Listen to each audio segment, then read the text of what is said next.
Now, many people have very romantic ideas of politicians.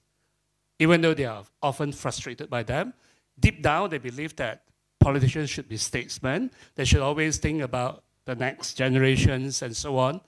I'm a realist. I don't think you have too many of those politicians. When you have one, like Dr. Jayakumar, he would be rejected by his voters in Sungai Siput. So you don't expect that. That is much easier for us to look at what's the problem. You want politicians to deliver what you want, you have to provide them the right incentive. You have to make sure they get the reform that we want have to be politically profitable for the politicians. Why is it that we do not have enough reforms? Let me split it into three types. One is policy reform, not necessarily touching on ethnic issue yet. For example, giving cash handouts, what Gunnar has alluded to just now, is bad. But how do you move on all this? Reform, change the policy, make it working? First, you need to make sure the government survives. Second, you have to be able to overcome resistance from civil servants, the deep state. You can't do these two. You try to push for policy reform and the government collapsed. Remember what happened on 8th of December 2018, the anti-ISIS rally. Few Malaysians knew what ISIS before this became an issue. Right? That's my actually second part. The second types of reform touching on the fundamental issues of this country. What kind of country we want? Does this country belong to everyone or some people first, others later? These are questions that we do not have an answer for nearly 7 decades. And you expect the government to deliver? No. My experience dealing with politicians is like, you find a solution, you get it work, then they will champion for it. Because they won't take risks. Right? Those who take risks are those who do not have a chance to become government. They would do so because that's the only way they become hero. This is why when opposition, whether it's DAP, PAS, or PKR, once they become government, they all mellow down. Simple reason. So when you come to ethnic issues, you want this country to move forward. For the moment, you can't achieve anything unless you build a consensus out there. A lot of things we think that is very natural. When we read or listen to Mariam Mokhtar, I happen to be privileged to be her friend. Half of the population out there disagree with her.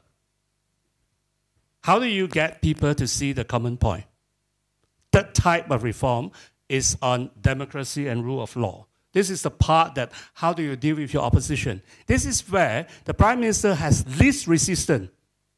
Because if you want to treat opposition fairer, you think the opposition would object, would organize rally to protest this government for introducing Western-style democracy? Of course, no. But why wouldn't this government do it? Because in the playbook, suppressing opposition is the only way to stay in power. So to fix all these things, we need, let me provoke you, counterintuitively, not anything like close to national unity. What we need is new division. Politics are fought on identity. Why? Because that's easiest for people to understand.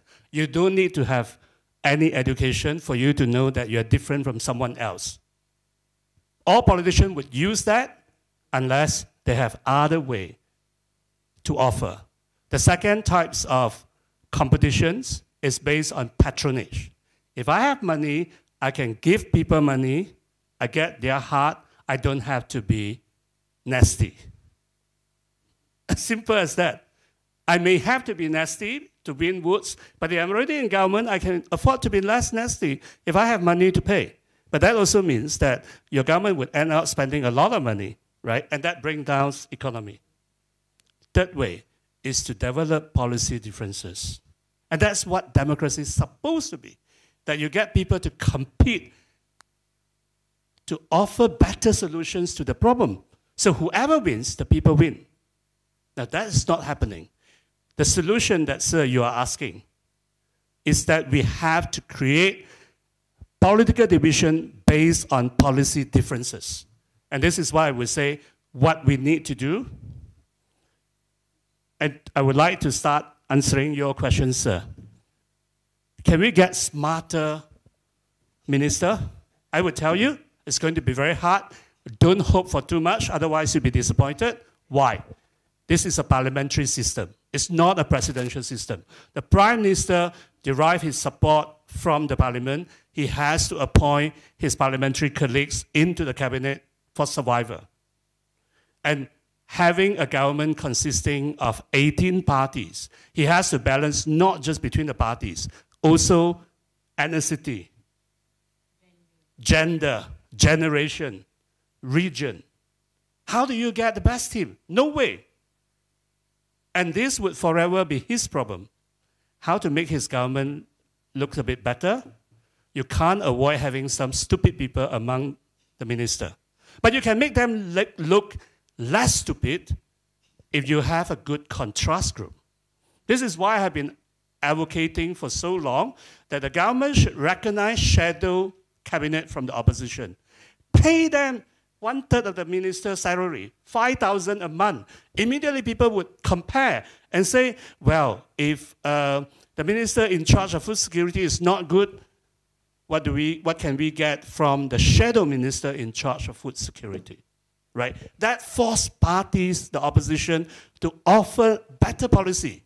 And the moment they start talking about policy, even though you consider that as nonsense, doesn't matter.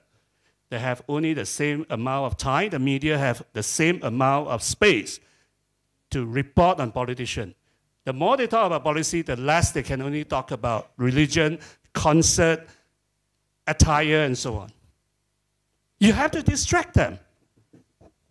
But you don't just touch on the shadow minister, because otherwise you only involve 28 MPs. You still have nearly 40 over opposition MPs, and then you have government backbenchers. So you need parliamentary reform so that your parliamentarians start talking about real issue instead of shouting. Because when they do their homework, next time when you have a cabinet reshuffle, you have better choices. You have lesser idiots. Simple as this. It's not their fault. Our parliament has never been really functioning until about 10 years ago.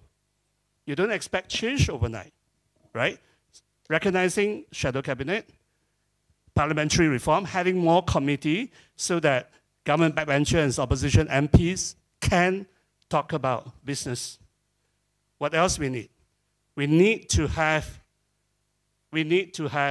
constituency development fund, which Bersih and IDEA has been fighting for so long for all opposition. And don't buy all this government nonsense that, oh, the opposition MPs would abuse it. You think the government MP wouldn't abuse it? You really think that they're in government, they become angels? It's the same thing. Either you have a system to control that, or you don't. Right? But why should you give to the opposition? You starve the opposition, you know what happened? Only hardliner will survive. Because hardliners have ideology to back them up. So the worst kind of opposition you're going to get. So for example, if this government continue, try to break Bersatu by withholding constituency development fund, you break Bersatu, you know what happened? PAS would become the strongest party. In 1 or 2 election time, PAS would become the anchor party of a majority government. Live with that. Fourth thing, we need to give political parties money. Gunnar just now mentions about Public Political Fund Financing Act. That's very important. But I want to add one more point. We need to pay political parties to be clean. You don't pay them, you think where do they get their money from? Yeah. Abuse government resources. MPs, politicians are not going to starve themselves. We have to pay them. And this is something that people need to speak up. You don't speak up, politicians will pretend to be shy. No, we do not want money. We are saints. Of course you know they are not saints, right? We have to tell them we don't trust you, therefore we pay you, and we pay you, you better be clean. Finally, this is something a bit hard for most people to accept. we need to have a vote directly for the party. Besides first past the post, a vote for the MP, we should be able to vote for party. Why? Like Thailand. Thailand has 2 ballots for the parliament. Why? Because when you vote for parties, of course there's a danger. Groups like ISMA would come in and win some seats. But also you can allow non-communal parties like MUDA, like PSM, feminist parties someday, Green Party someday, to win seats. And when they talk about issues other than ethnicity, other than religion, other than language, our politics change. The politics we face and experience today is a product of our political system. We have to change that. If we don't change that, don't expect politicians to be different. Politicians can be men's or women's best friend in that idiomatic sense. You know the word that man best friend? Politician can be our best friend, but you need to give them the proper house training. Thank you.